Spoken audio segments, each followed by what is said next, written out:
understand this, consider once again the experiment in figure 15.8. हम rod वाला experiment जो हमने पहले पढ़ा है उसी को दोबारा से कंसीडर करेंगे. जब रॉड मूव करता है टुवर्ड्स राइट तो उसमें जो है वो इंड्यूस्ड ईएमएफ आती है, जो कि नेक्स्ट लीड करती है टू द इंड्यूस्ड करंट, और इंड्यूस्ड करंट की डायरेक्शन जो है वो एंटी क्लॉकवाइज होती है. रॉड में हमने देखा था कि हमने एक मेटालिक रॉड लिया था, उसको 2 रेल्स के ऊपर रखा, ठीक है, और रेल्स को जो है वो फिर नेक्स्ट हमने गैल्वेनोमीटर के साथ जोड़ के एक क्लोज लूप बना लिया था. अब रॉड जो है उसको अगर हम मूव करवाते हैं टुवर्ड्स द राइट तो फिर यहाँ पर फ्लक्स चेंज होता है और ईएमएफ इंड्यूस होता है. ईएमएफ इंड्यूस होगा तो इंड्यूस करंट आएगा, और इंड्यूस करंट की डायरेक्शन जो है वो होगी एंटी क्लॉकवाइज. अब रॉड की मैग्नेटिक फील्ड में मोशन की वजह से रॉड के ऊपर जो है वो एक फोर्स आएगी, वो होगी Fm is equal to ILB sine 90 degree.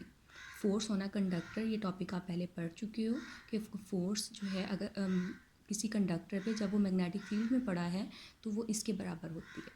अब अगर आप रॉड को मूव करवाओगे v वेलोसिटी के साथ तो कंडक्टर की मैग्नेटिक फील्ड में मोशन की वजह से वहाँ पर जो फोर्स आती है वो इसकी वेलोसिटी को रोकेगी, ठीक है, यानी वेलोसिटी के ऑपोजिट डायरेक्शन में होगी. अब अगर हमने रॉड को कॉन्स्टेंटली मूव करवाना है, हमने करंट जनरेट करना है, तो फिर हमें Fm के इक्वल बट ऑपोजिट डायरेक्शन में यहाँ पर फोर्स जो है वो अप्लाई करना होगी,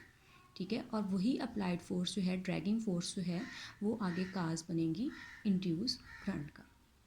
ठीक है. अब देखें, डज द दिस एनर्जी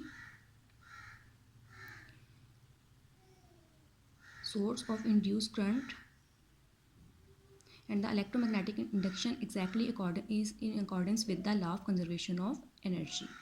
ठीक है. यानी हम कोई फोर्स अप्लाई कर रहे हैं तो हम जो है वो यहाँ से इंड्यूस करंट ले रहे हैं, और यही जो है वो इन अकॉर्डेंस है with the law of conservation of energy.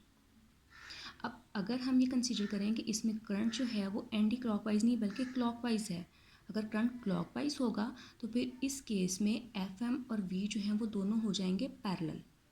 ठीक है. करंट आने से Fm जो है वो स्ट्रॉन्ग होती जाएगी, ठीक है, फोर्स ऑन द कंडक्टर जो है वो स्ट्रॉन्ग होगी, तो ये सिस्टम जो है वो इटसेल्फ काम करने लग जाएगा, ठीक है, जो कि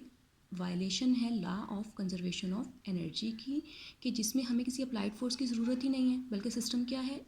स्टार्ट में माइनस एनर्जी से हमने इसे स्टार्ट किया और ये इटसेल्फ काम करता रहा. ये क्या है, law of conservation of energy के अगेंस्ट है, तो इंड्यूस करंट की डायरेक्शन हमेशा अपने काज को अपोज करती है.